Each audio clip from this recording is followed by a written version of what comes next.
Paz y bien, bienvenidos a otro episodio con el Maestro de las Emociones. Pidamos la gracia al Espíritu Santo que nos conceda la capacidad de orar lo que vamos escuchando, leyendo y poner en práctica lo que nos quede en el corazón.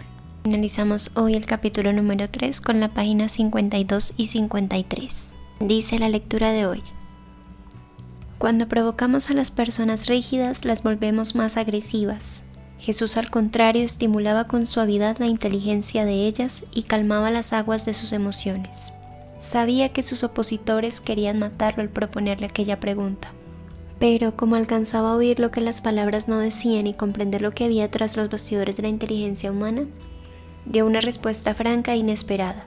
Su respuesta fue tan intrigante que despejó la mente de sus adversarios, calmándoles la ira. Aquellos hombres caminaban por las avenidas de los antónimos correcto, equivocado, moral, inmoral, feo, bonito. En su mundo solo había dos posibilidades, sí y no, pero el mundo intelectual del maestro de Nazaret tenía muchas otras posibilidades. En las situaciones más estresantes no se intimidaba ni se preocupaba por tener reacciones inmediatas. Pensaba antes de reaccionar y no actuaba antes de pensar. De hecho, se sumergía dentro de sí mismo y abría las ventanas de su mente para encontrar las respuestas más lúcidas a una determinada pregunta, una dificultad o una situación. De esa inmersión interior fluían sus pensamientos. Los fariseos y los herodianos, sorprendidos con su sabiduría, salieron de su presencia. Desafortunadamente, nosotros no logramos actuar con la sabiduría de Cristo. Gran parte de nuestros problemas ocurren porque reaccionamos antes de pensar. En las situaciones más estresantes reaccionamos impulsivamente y no con inteligencia.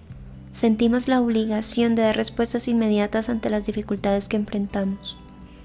Paralizamos nuestra capacidad de pensar a causa de la necesidad paranoica de producir respuestas socialmente adecuadas, pues tememos pasar por tontos o retraídos si no contestamos rápidamente y de acuerdo a las expectativas ajenas. Necesitamos aprender a proteger nuestras emociones cuando seamos ofendidos, agredidos, presionados, intimidados o rechazados. Si no, la emoción siempre matará la razón. La consecuencia inmediata de esa falta de defensa emocional es reaccionar de forma irracional y con un solo enfoque, no de modo multifocal. Necesitamos abrir las posibilidades de nuestras mentes y pensar en distintas alternativas ante los desafíos de la vida. El maestro, antes de dar cualquier respuesta, honraba su capacidad de pensar y reflexionaba con libertad y conciencia para después declarar sus brillantes ideas. Solamente alguien que es libre por dentro no es esclavo de las respuestas.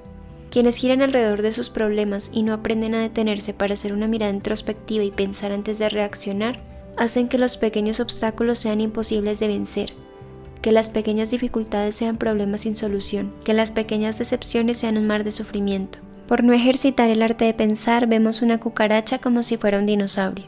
Debemos aprender del maestro de la escuela de la vida a ser caminantes dentro de nuestro propio ser y no tener miedo de pensar.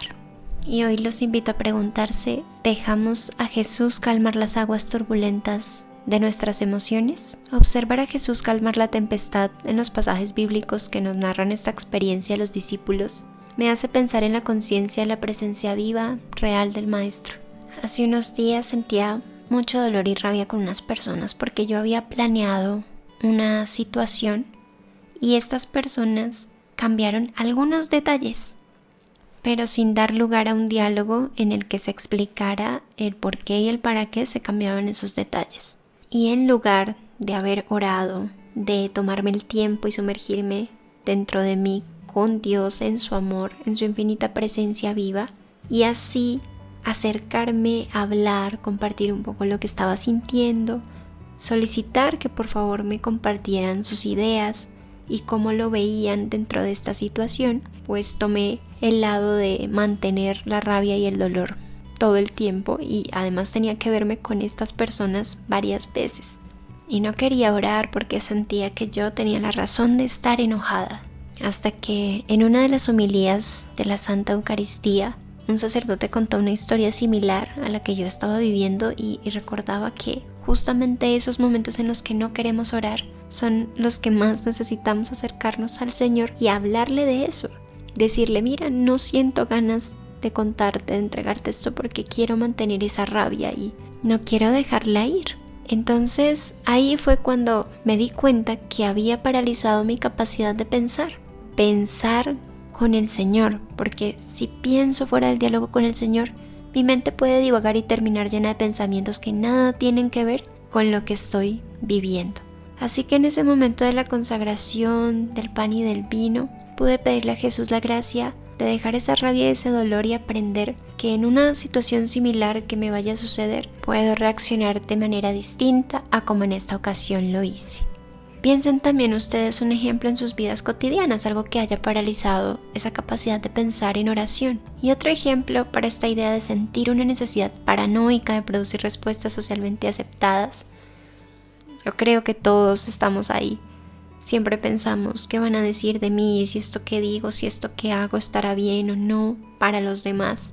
Y eso a veces genera mucho dolor porque siempre va a haber alguien que nos confronte, que piense distinto, que sienta distinto, que lo entiende, lo interpreta distinto, no más en la familia, en la relación con la pareja. Hay momentos en los que no podemos estar de acuerdo en muchas cosas. Entonces nos olvidamos que el Señor nos da su Espíritu Santo para saber qué decir, qué callar, qué preguntar. Y para eso hay que orar también. Pocas veces nos aferramos a su Santo Espíritu. Por ejemplo, cuando voy a dar un taller, si no oro antes de hacerlo, si no pongo en manos del Señor mi deseo de ser escuchada, de ser validada, de que esto que voy a decir pueda llegar a las personas que lo necesiten, pues seguramente el miedo me va a robar la paz. También en la familia, si yo dije algo y la otra persona entendió mal y de pronto vi su reacción, preguntar, no suponer que no entendió o que lo tomó a mal, sino preguntar. Y esto requiere oración, porque no sé qué hay en el corazón y en la mente de la otra persona. La oración no es para que no sintamos, ni para que no nos afecten las cosas, no. Es para vivir lo que viva en Dios y con Dios. El Señor está conmigo, está en mí y está en cada persona. Y aún sintiendo miedo al inicio, la vida va fluyendo desde su amor en mi interior.